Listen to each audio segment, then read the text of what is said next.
Thales Voltrich, meu aluno do coaching, múltiplas aprovações. Vamos falar agora sobre a aprovação mais recente dele, numa das quais ele conseguiu 95% de acerto na prova objetiva. Vamos lá, Thales, se apresenta aí pra gente, por favor, e vamos comentar dessa aprovação. Foram duas aprovações no mesmo concurso, dois cargos diferentes, né? E conta pra gente aí, quem é você e como é que tá, como é que foi essa última aprovação? Fala galera, eu sou o Thales, prazer estar falando com vocês e falando sobre concursos também. Essa aprovação recente foi no TRE do Pará, em analista da área administrativa e também técnico do TRE. Estou bem feliz e vamos que vamos. Show de bola. O resultado saiu agora, né, há pouco tempo, oficialmente. Você ficou em quais posições para analista e para técnico? Eu fiquei em nono lugar para analista da área administrativa, é um cargo que exige nível superior em qualquer área, e fiquei em 25º lugar para técnico. Show. Na prova objetiva de técnico, você conseguiu 95% de acerto, não foi? Foi na objetiva de De analista. analista mesmo, que é um nível ainda Isso. acima, impressionante. E a gente tinha feito uma entrevista aqui para o YouTube também, alguns meses atrás, que você tinha conseguido 91% de acerto numa prova de técnico de tribunal também. E na prova anterior, me lembro que você tinha feito 85%. Ou seja, uma franca evolução, a partir de agora é 100% de acerto em todos os concursos, passando de 95%. Muito bom. Vamos lá. Para quem não te conhece, tem quanto tempo que você está estudando para concurso desde o início, assim? Faz 2 anos e meio que eu estudo para concursos e nessa caminhada eu pude me dedicar durante um bom tempo, dedicação exclusiva, e desde abril eu sou servidor do Ministério Público Federal, fui nomeado, e desde então tenho conciliado também trabalho e estudos. Show. Muito bom.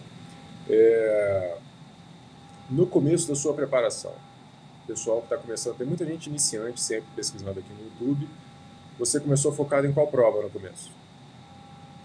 No começo já comecei focando em tribunais, e eu lembro que eu fui fazer a prova do STM, que surgiu ali em março de 2018, fiz também a prova do STJ, depois TRT, e aí já fui já nessa linha de tribunais.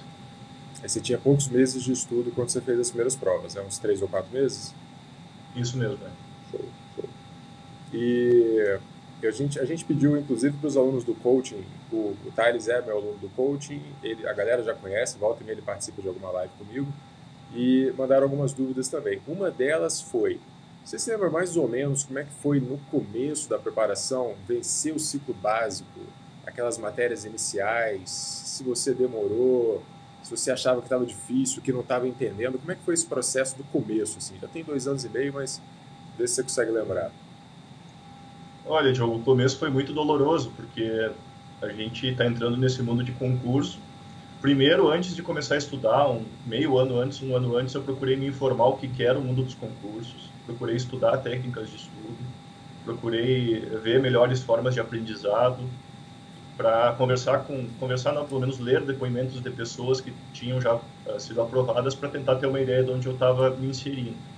E eu lembro que uma das principais dificuldades que eu tive, que embora eu tenha tido uma boa formação educacional, uma boa base de português, matemática, meu ensino médio foi muito bom também, já tinha passado por faculdade e sempre fui bom aluno também.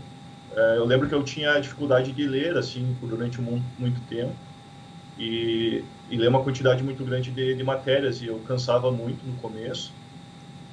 E eu demorei uns meses até adquirir essa resistência em conseguir ler muitas páginas por dia e fui aumentando gradualmente a carga horária, de forma que comecei com 2, 3 horas, depois fui para 4, 5, até que eu consegui manter ali em torno de 6 horas líquidas por dia. Mas é um processo gradual, doloroso, que envolve o aprender a estudar, que não é uma coisa simples. Quem diz que é simples é porque não conhece realmente, né, como é que funciona. E é mais cansativo estudar que trabalhar. É, E foi assim, foi bem doloroso no começo, até pegar o ritmo. legal. Então, retomando, você começou com 2, 3 horas, foi aumentando devagarinho no decorrer de meses, né? Uhum. Até parar num nível ali de 6 horas líquidas, que inclusive foi o que eu estudei também, pré-edital. 6 horas líquidas foi o meu máximo. E aí, nesse processo de alguns meses, você mesmo assim foi fazendo algumas provas, mesmo sem ter estudado tudo, sem estar totalmente preparado ainda, né? Eu fiz 3 provas sem estar preparado para pegar provas grandes, o STM. Eu fui a Brasília fazer o STJ na época, com 2, 3 meses de estudo, que é uma prova enorme, né? Uma prova muito difícil. Eu levei um pau, levei uma surra na prova, mas foi bom para eu saber onde é que eu estava me metendo. E depois eu fui fazer o TRT de São Paulo, que é um concurso gigantesco também, que é aquela aglomeração terrível na entrada da prova, aquela galera entrando e pensa, putz, mas eu vou ter que ir melhor que todas essas pessoas. Foi bem interessante a experiência, né? E aí eu comecei a finalizar as matérias básicas, comecei a finalizar português, raciocínio lógico, constitucional administrativo, AFO. Dando aquela primeira passada na matéria, nesses meses eu já consegui pelo menos ver as básicas. Legal. Até que veio a prova daí, a primeira aprovação que eu tive bem colocado foi do TCE Rio Grande do Sul, né? Foi em agosto. Eu tinha 7 meses de preparação, daí eu fiz um pós-edital muito bom e consegui ficar em 17º lugar. Excelente. TCE do Rio Grande do Sul, cargo de administração, não foi? Foi auditor, auditor de administração. Excelente, parabéns. Depois dessa prova, você fez o Daí veio o MPU. MPU. Eu fui aprovado no MPU, também 17º, cargo que eu ocupo hoje, que é técnico do Ministério Público Federal, no caso, né? Fui nomeado do Ministério Público Federal. E depois daí foi o ano de 2019, que foi um ano um pouquinho mais de menos provas para fazer. Certo. Depois veio os TRFs, né? Vamos lá. E beleza. Aí você começou estudando, pegou as matérias básicas de tribunais e tal, foi evoluindo como aluno, como estudante, cada vez mais horas, a concentração cada vez melhor, viu que o buraco era mais embaixo, né? No começo a gente acha que consegue passar no concurso em 2 ou 3 meses, depois vê que não, que demora bem mais. E qual foi. Aí você fez um pós-edital muito forte para o TCE Rio Grande do Sul, como você falou. A partir daí, o que você considerou? Olha, essa é a técnica de estudo que eu devo utilizar, é assim que eu vou estudar. E como foi a sua preparação depois do TCE para fazer o TRF4, o TRF3 e o TRE Pará? Foram as provas que você teve os melhores resultados aí recentemente. O que você usou de técnica de estudo? Como é que você estudou? Como é que você revisou e tal? Eu acho que essa minha... Depois do MPU, daí teve... A próxima prova que eu fiz foi o TRF4, que foi, se não me engano, em agosto de 2019. Eu acho que o principal que eu comecei a fazer de diferente foi cada vez fazer mais questões de concurso, começar a anotar o que eu estava errando e trabalhar esses pontos de dificuldade, trabalhar a minha base, conseguir fazer primeiro um diagnóstico de onde eu estava precisando melhorar e a partir daí fazendo esse aprimoramento nesses pontos de dificuldade. Atrelado sempre às questões, porque as questões me davam esse subsídio. Eu fazia questões, anotava o meu percentual, via como eu estava e a partir daí tentava buscar melhoria nos pontos de dificuldade. Beleza. Ou seja, uma postura mais ativa, né? Você faz um mapeamento das matérias, dos assuntos e age ativamente sobre aquilo que você está com mais dificuldade, né? Aquilo que o percentual de acerto está pior nesse caso, né? Isso mesmo. Legal. Eu me refiro muito aqui no canal, no coaching e na comunidade de estudo completo também, aos cadernos de erros, né? Que é basicamente um ponto em que você anota as dificuldades que você está tendo e você identifica essas dificuldades fazendo questões. Então, seria alguma coisa parecida com o caderno de erros que você fez para organizar essas dificuldades, né? Isso, fiz o caderno de erros, principalmente ali depois do TRF4, entre o TRF4 e o 3, que no TRF4 eu fiz 86% de acerto na objetiva, e depois no TRF3 eu fiz 91%. Esse salto eu devo muito a essa questão de trabalhar esses cadernos de erros, né, os pontos de dificuldade, e fazer muitas questões, fazer milhares de questões, para se habituar com a cobrança da banca e saber praticamente tudo que ela pode cobrar. Se cobrar alguma coisa extra, será novidade para todo mundo. A ideia é não ser pego de surpresa na hora da prova. Legal. E muita gente que começa a estudar, que pode estar assistindo esse vídeo aqui, deixa eu ver como é que faz para estudar para concurso. A maioria das pessoas faz e gosta de resumos. Você utilizou resumo em alguma época ou ainda utiliza? E qual a sua opinião? Como é que os resumos foram úteis para você, se é que você fez? Eu não fiz resumos à mão, dificilmente fiz. Eu acho que é uma técnica que tem um baixo custo-benefício. Acho que fazer questões é muito mais efetivo e muito mais rápido para ser feito. E os meus resumos que eu fiz foi o caderno de erros, que eu fiz um arquivo no Word para poder anotar esses itens. Às vezes era uma questão inteira, dependendo se eu precisasse colar a questão, ou apenas uma frase, ou um ponto de dificuldade da matéria, sobre aquele assunto que eu estava tendo dificuldade, que eu estava errando várias vezes. Né? Se fosse um erro que eu fazia no site de questões e fosse um erro de bobeira, eu não passava para o caderno, eu apenas anotava ali e seguia adiante. Tem muita gente que manda dúvida sobre como é que faz o caderno de erros. Tem gente que acha que tem que pegar a questão inteira, copiar e colar. Tem gente que acha que tem que escrever com as próprias palavras, mas na verdade varia um pouco, né? Às vezes você fazia uma coisa, às vezes fazia outra. Depende muito da pessoa. Eu acho que um caderno de erros pode ser feito tanto à mão quanto no computador. A vantagem de fazer no computador é a agilidade, de conseguir copiar e colar os enunciados, algumas partes das questões também. E até eu estou vendo aqui pro TRE do Pará, eu fiz um caderno no Word de decorebas, ele deu 82 páginas no total. As questões que eu ia errando, eu ia anotando no caderno e eu tirei ali nas 2 semanas anteriores à prova para poder ler esse caderno. Legal. 82 páginas, então, Uhum. e de todas as matérias, né? Tudo, tudo. Beleza. Essa é a grande vantagem do o caderno de erros. Ele tem duas vantagens, a meu ver. A primeira é que você deve reler esse caderno de tempos em tempos e algumas coisas vão entrando na sua cabeça. E a segunda é você ter todas as suas dificuldades e as decorebas à mão para a véspera da prova, né? Quem não faz isso chega faltando 2, 3 semanas para a prova e olha para aquela pilha de PDF, de livro e fala: e agora? O que, que eu reviso? É. Com o caderno de erros você já dá um foco maior nisso aí, né? Imagina qual é a outra opção que a gente tem, por exemplo, grifar o PDF. Eu vou deixar grifado no PDF só os meus pontos de dificuldade. Aí você tem 10, 15 PDFs por matéria. São 10 matérias, são 150 PDFs. Imagina o trabalho de abrir cada PDF e passando página por página para ver onde está o grifo. É muito trabalhoso. Então, um caderno de erros acaba encurtando muitos caminhos na hora principalmente da reta final, em que a gente tem pouco tempo. E eu sempre digo que o tempo é o recurso mais precioso do concurseiro. Né? Legal. E eu falo também que o caderno de erros ele pode ser dinâmico, né? Se algumas coisas que você colocou ali, até por insegurança na hora e tal, ficou meio assustado, mas depois você pega, você pode dar uma riscada o caderno também para não ficar relendo e tentar dar uma enxugada nele, né? Isso mesmo. Legal. Tem uma pergunta, inclusive, sobre o caderno de erros, que foi enviado pelo Ramon, nosso colega do coaching, e ele falou, Ramones?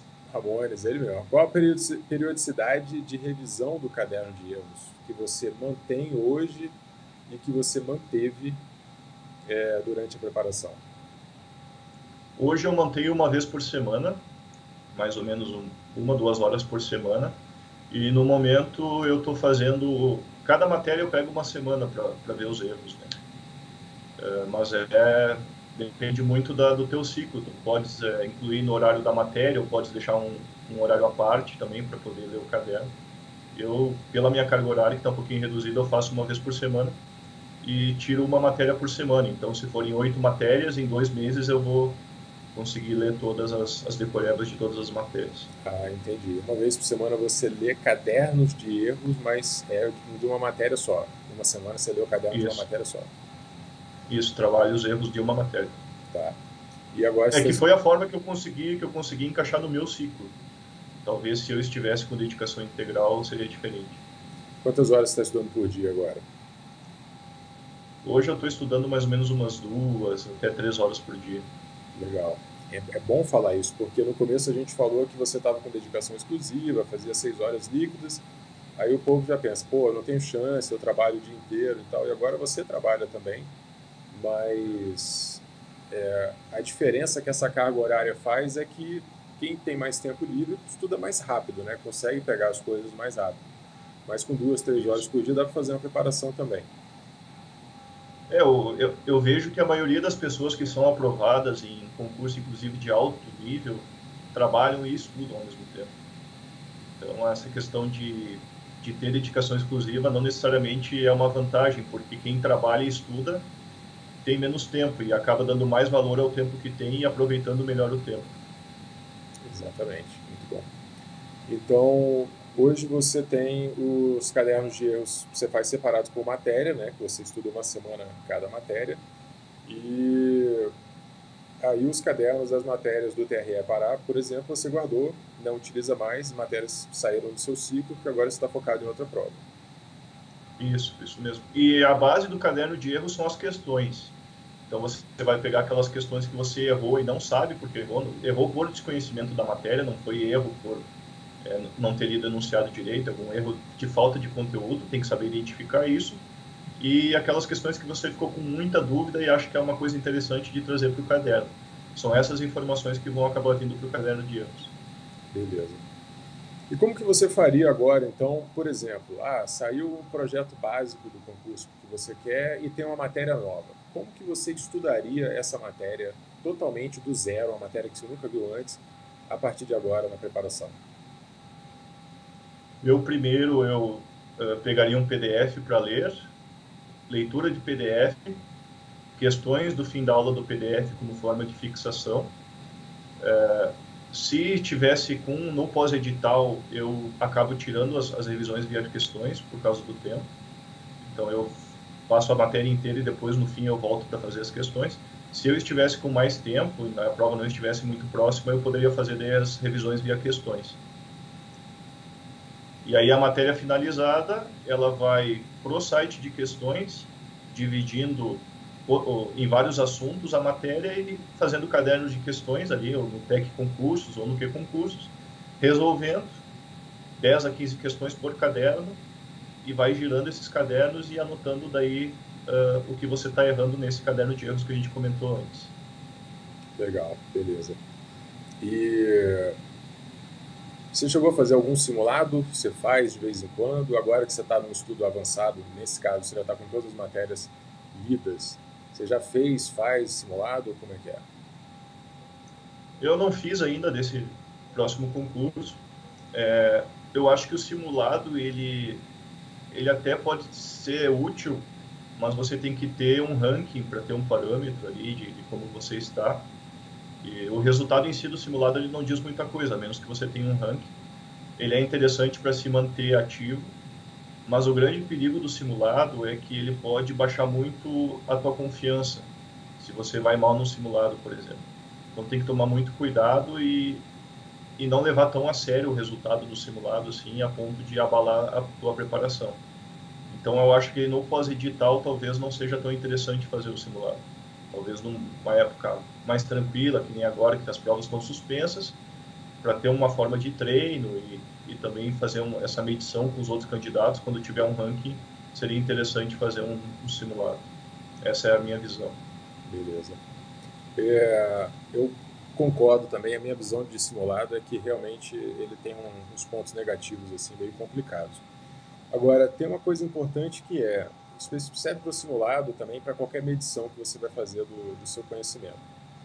A preparação de reta final ela é diferente, né? Ela te prepara para fazer a prova em determinado dia, coisa que não acontece quando você faz um simulado. Se você está no meio do estudo e resolve fazer um simulado nesse fim de semana, você não se preparou para ele, você não atacou o caderno de erros, você não buscou as decorebas, então a tendência é que o resultado não seja tão bom quanto poderia ser no dia da prova, né? Isso, mas o problema é que nós, enquanto concurseiros, acabamos nos exigindo muito, né? A gente se exige muito. E, de repente, você faz um simulado ali e acerta 80%, 75% das questões e aí baixa a confiança. Tem todos esses fatores também. Legal. Muito bom, cara. Eu acho que é isso. Falamos de caderno de erros, falamos de simulado, preparação, começo, meio e fim. E o pós-edital? Supondo que saia o edital agora, no seu caso, você já está com todas as matérias do seu próximo concurso lidas, então já está um pouco mais tranquilo, mas supondo que saia um edital um pouco surpreendente ali. 2, 3, 4 matérias inéditas. O que você sugere para quem está assistindo que seja feito numa preparação pós-edital? Assim, como é que é o começo, meio e fim dela, para você pegar matérias novas ao mesmo tempo que você não abandona as matérias que já foram estudadas? Como é que você faria? Eu posso dar o exemplo do pós-edital meu do Pará, como é que eu fiz, né? Quando saiu o edital, quer dizer, já tinha saído o edital do Pará, eu fiz a prova do TRF3 e era no começo de dezembro, ali eu comecei a estudar para o Pará. Eu vi que eu tinha de estudo 9 semanas até a prova, então eu verifiquei o tempo que eu tinha até a prova e as matérias que eram novidades, que eu nunca tinha estudado. Ali no caso do TRE do Pará, eu tive que começar do zero direito eleitoral, direito civil também eu peguei do zero e direito penal. Foram 3 matérias. E informática também. Mas no fim, informática eu optei por estudar só via questões, porque era uma matéria que tinha pouco peso e eram 11 PDFs para ler, então o custo-benefício era muito baixo. Eu permaneci só estudando via questões. Então, o primeiro passo seria ver quantas semanas faltam até a data da prova, ver quais os conteúdos inéditos que precisam ser estudados e aquelas matérias que você já conseguiu concluir a leitura, você fica fazendo questões da banca do concurso no caderno, no site de questões e anotando os seus erros. Essas questões dá para deixar uma ou no máximo 2 vezes na semana, ao passo que as matérias inéditas têm que ter uma carga horária maior. Aí vai depender do ciclo, pode ter 3, 4, 5 vezes na semana, até dependendo da matéria. No meu exemplo, direito eleitoral, eu estudei quase todo dia, porque era uma matéria inédita, com peso grande no concurso do Pará, e que tinham 14 PDFs para estudar. E aí eu tive que inserir todo dia para poder fazer esse estudo. E eleitoral você revisou basicamente via questões? Lia e fazia questões ou você leu direto tudo e fez questões depois? Eleitoral eu li o PDF e fazia as questões do PDF no fim da aula, e depois ali nas 2 semanas antes da prova eu fiz a revisão na lei seca e via questões também. Então é isso, é fazer o planejamento, mas é importante dizer que esse planejamento pós-edital ele tem que ser avaliado semana a semana, no máximo a cada 15 dias, porque ele é muito dinâmico. Às vezes você acha que vai levar um tempo para ler uma matéria e leva um pouquinho mais. No meu caso ainda teve a questão que teve o fim do ano, e então no caso a minha família sempre se reúne em Natal e Ano Novo das festas, cada um mora em uma localidade, a gente sempre se reúne, e eu resolvi que eu não ia abrir mão disso, então eu parei de estudar 2 semanas ali em dezembro para poder passar esse tempo com a família. Aí a gente se reúne, faz festa e convive um tempo junto, e aí eu voltei dia 6 de janeiro para poder retomar o estudo, e de janeiro até a data da prova do Pará eu tinha 6 semanas. E aí eu estudei bem firme 4 semanas, e depois as 2 últimas eu tirei só para revisão. Beleza. Como é que foi essa revisão das últimas 2 semanas? Você mencionou caderno de erros e lei seca, como é que você intercalou isso? Como é que você estudou a lei seca? Isso é importante dizer, que a questão da cobrança da lei seca depende muito do cargo e depende muito da banca para a qual você vai estudar. No meu caso, a banca era a IBFC, uma banca menor, e as bancas menores tendem a cobrar mais a literalidade da norma. Então eu foquei bastante na lei seca nas 2 últimas semanas. Eu fiz uma organização também vendo, eu estudei mais ou menos 60 horas de revisão, e aí eu separei essas horas por matéria. O meu objetivo era ler todas as leis e fazer questões. Então eu fazia o seguinte: eu pegava por exemplo, um trecho de direito constitucional, algumas aulas, lia a Constituição e fazia questões no caderno, isso em 1 hora. Aí eu ia para a próxima matéria. E assim eu ia fazendo em cada matéria. Minha carga horária ficou mais ou menos 6 horas por dia, segunda a sábado, né? Então mais ou menos 36 horas por semana. E eu foco muito também nas decorebas. Eu tirei aqui 5 horas, eu botei aqui no meu ciclo para ler as decorebas nessas 2 últimas semanas. Então foi mais ou menos assim. Eu peguei esses 60 horas que eu tinha, dividi pelas matérias, olhando o tamanho da matéria e quantas horas eu precisaria para dar conta daquela revisão. E as decorebas eu fiz à parte, deixando 5 ou 6 horas para lê-los também. Então você intercalou aí a resolução de questões com a leitura da lei seca também, né? fazendo como se fosse uma Isso. revisão da outra. E você mencionou também que informática tinha muita aula, era difícil de aprender e você foi direto para estudar via questões. Algumas pessoas chamam isso de estudo reverso, eu tenho até um vídeo aqui no YouTube sobre isso. Como é que foi estudar uma matéria via questões? Eram alguns assuntos provavelmente você já tinha uma noção, mas tinha muita coisa completamente inédita também. Como é que é pegar uma bateria de questões de um assunto que você nunca viu para fazer? É bem doloroso esse estudo.